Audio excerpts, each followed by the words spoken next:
Godt nyttår, Rebekka. Godt nyttår, Tassen. Herregud min. Er det skummelt, eller? Tassen.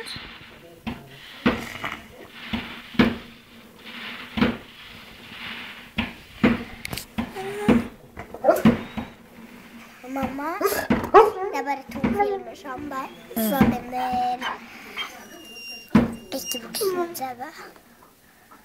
Å, så fin gutt. Ja. Gikk fint det, Tassen. Tassen. Å, så flink. Ja, så flink du var nå. Tassen, så flink du er.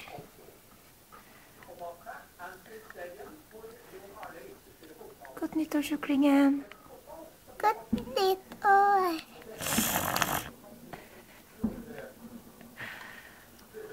Godt nyttår, Tassen.